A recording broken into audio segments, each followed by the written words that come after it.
Biotech company Imagion Biosystems has recently announced an update on the progress of their first in-human HER2 breast cancer clinical trial. Interim data on their first 5 patients dosed shows that its imaging agent is safe, well tolerated, and is reaching patients' lymph nodes. Bob Prue, Imagion Biosystems CEO, joins me now to tell us more. Bob, thank you for joining me. How are you going today? Very well, thanks. Nice to be there. Of course. Now, what exactly are you aiming to achieve with this study, and what will it mean for the industry and breast cancer patients if your study is successful? Yeah, so today when we diagnose patients for breast cancer, the first thing we want to know is it's spread to the lymph nodes. And unfortunately, the standard of care historically has been that we need to do a surgical excision or a biopsy of some kind to determine that. So we've been working on a non-invasive way to potentially demonstrate or detect whether or not patients have nodal involvement in their lymph nodes associated with their breast cancer.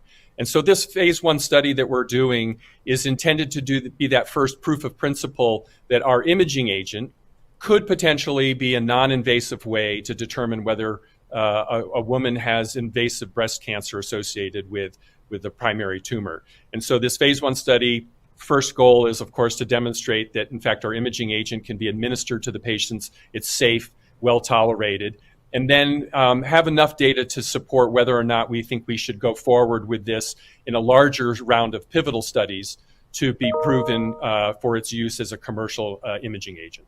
Of course. Now, I understand that you are still undergoing human clinical trials. So what is this process like, and whereabouts are you guys on in the process at the moment? Yeah, so we currently have 4 sites in Australia that are helping to recruit patients into this study. As we reported in our interim results, we've been through the first 5 patients that we have full data on. And at this point in time, we're hoping to continue to recruit up to somewhere between 10 and 15 patients is our goal.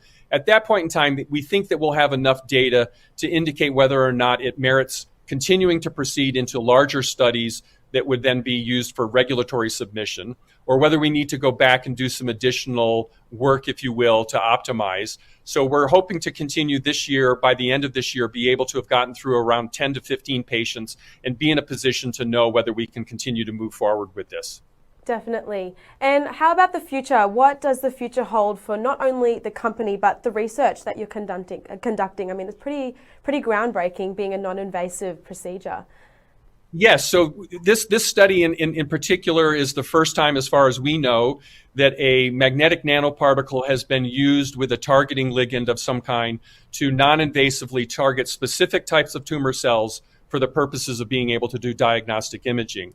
And so we're very pleased with having gotten into the clinic, now starting to get actual human data that's giving us an indication as to how we might want to move forward with this first product for HER2 breast cancer.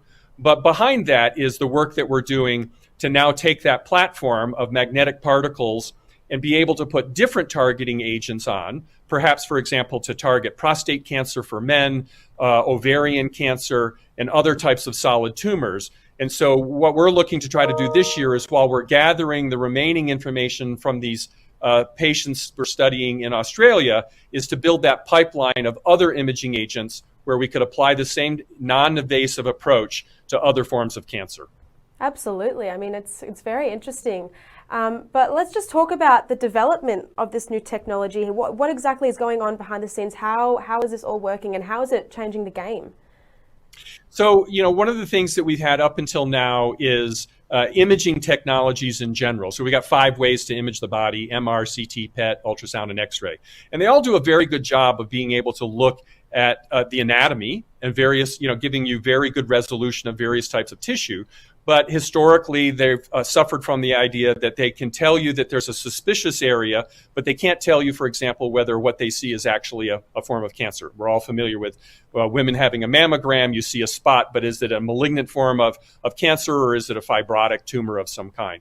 So what we're trying to do, what's behind the scenes here, is we're trying to then see if we can move basic imaging into what would be more normally thought of as molecular imaging, so that when we see a spot, we're actually able to say, no, in fact, we know that that's a particular form of cancer because we've got a targeting molecule on our nanoparticle that's highly specific for that type of cancer.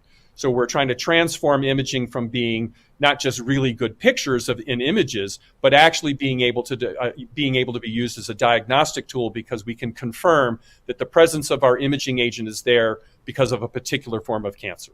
Right. Well, Bob, thank you so much for sharing this update with us, and I can't wait to see what happens with the rest of the study. Thanks for joining us. Great. Thanks for letting us share our story.